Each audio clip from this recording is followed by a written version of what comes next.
A lot of other actresses wish they were her.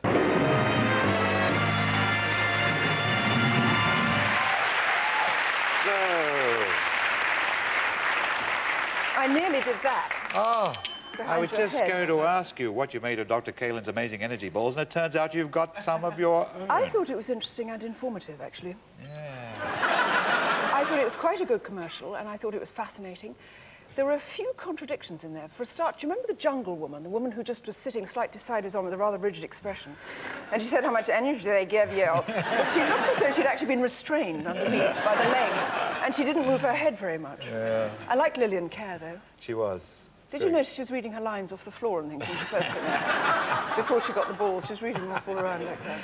Dr. Kalin is my favourite. Well, he's fantastic. What I love is people who just, first of all, he wanted so much to get to the bosom area. Yeah. And she wouldn't do it. She was round the waist. She wasn't a fool. And then she suddenly saw that extraordinary sort of spine, like a skeleton of an anteater hanging down there. And she said, I bet you could rub them on your back. But by that time she said, don't take them off your body.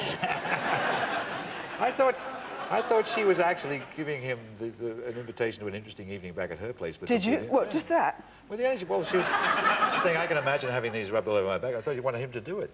Well, she was looking at the anteater spine. Yeah. No, but you see, later on, then she was just off camera. You thought she'd gone home in a taxi. She was just off camera, and that's when he thought he was at his grooviest and his funkiest, and he's sort of showing us how he was doing it. He had them right off his body then. Yeah. But what happened to his face? And what happened to his armpits? Do you notice? His armpits. You notice the soaking with We sweat? daren't do it. I mean, holding these, and it's just sweat straight like that. See, I've got these huge ones. Oh. Yeah, see? But there's something sort of... Oh, I tell you the other thing is that these are clearly just sort of novelty things, like the hula hoop, she said, the hula hoop. The idea that a barrow is just a novelty. It's like, hey, I've got a barrow, isn't that fun? And you just hold it about like this, or sort of, do things with it, make your armpits sweat. I don't know, extraordinary. Do you ever use these things? Yeah. That's your... These are mine. Yeah. What are you going to do with them now? You want me to hold them for you? No. Yeah. Do you... Do you attribute your amazing and eternal good looks to your Chinese energy balls? Yes, I do. I do a lot of exercising and working out like little Emily. I'm always at the gym working out like that. And No kidding? no, I don't go anywhere like that. It'd be silly. No, you have me convinced. No, I don't. I don't do that at all. Sometimes if you get too fat, you skip and then you just eat toast for a bit. You lose a pound or two. If you're lucky, you don't look any better.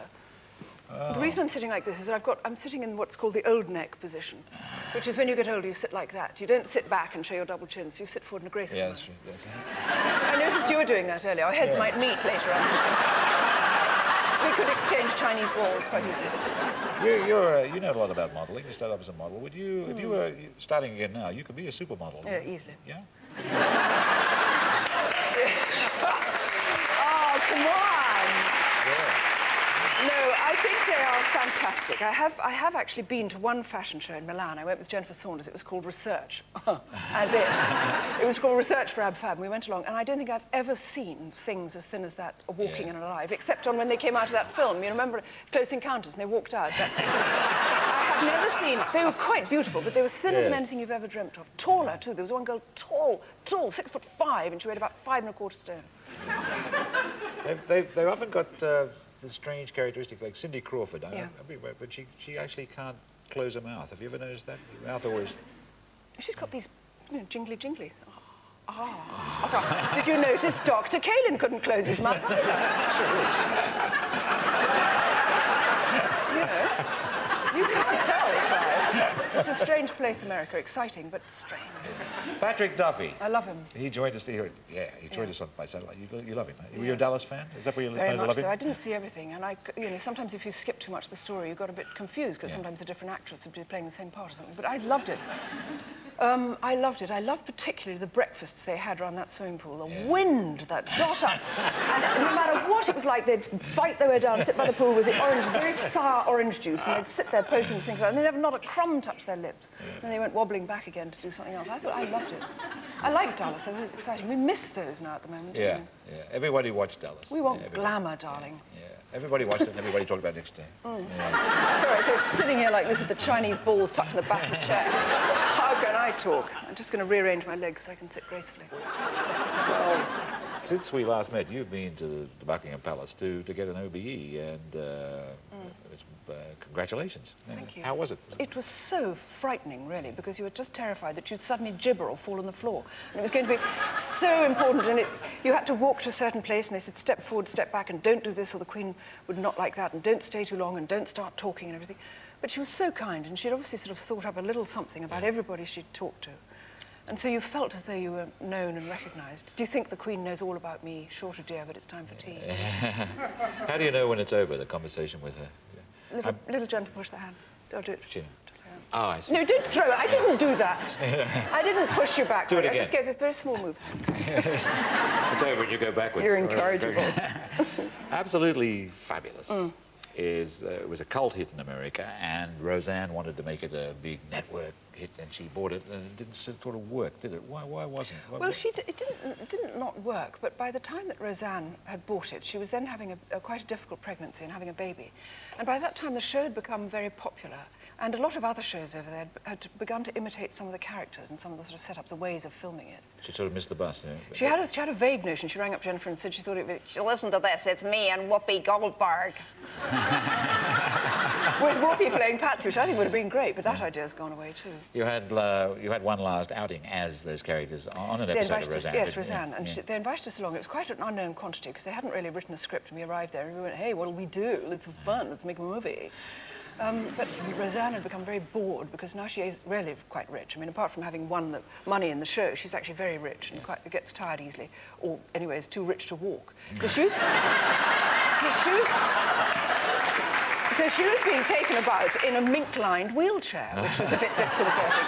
And also, they've got a different method over there. It was that she didn't feel that she wanted to rehearse with us, although she was actually in the scenes. So she sent another actress to rehearse with us. The other actress was fine. We kept saying, but shouldn't Roseanne be learning these lines and doing it? So that was quite odd, too. Was it hard saying goodbye to Patsy? Yeah.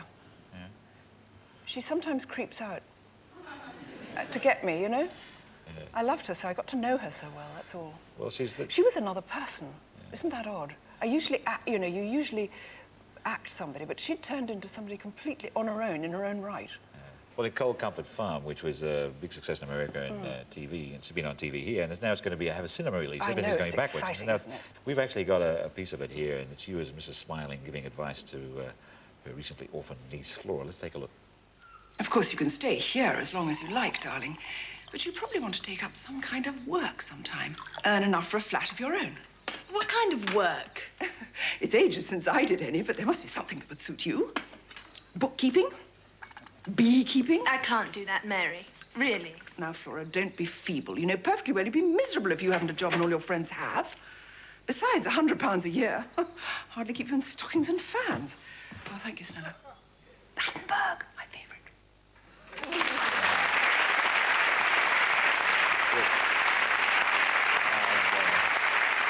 That was Kate Beckinsale as Flora, and you as Mrs. Smiling. She's sort of the Patsy of her era, isn't she? Enjoyed a glass of bolly, Oh, perhaps? she loved it, yes. She had a very independent way of living. She collected bras. She had a whole room with dummies and all bras, lovely ones. She'd go and go, oh, it's lovely, made in Germany, this one, very good. Strange little character. She was good fun.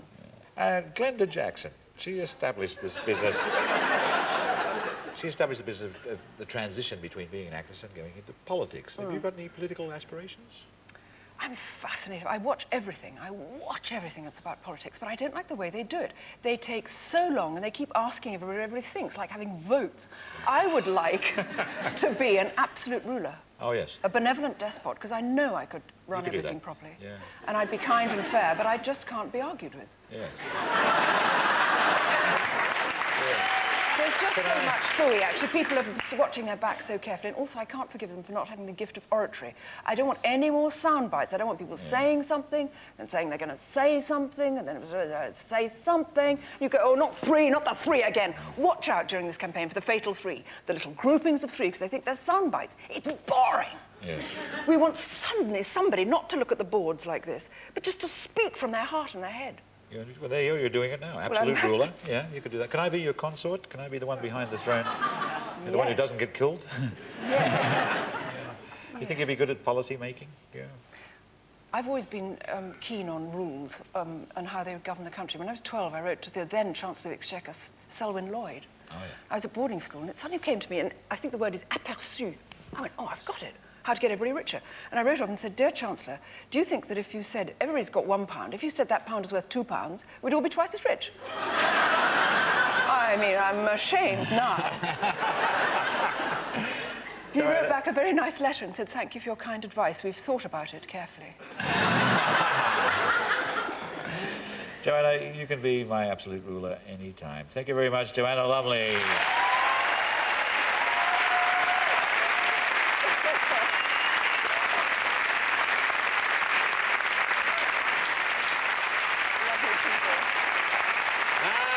now, as our frail craft sails on, a nymph arises.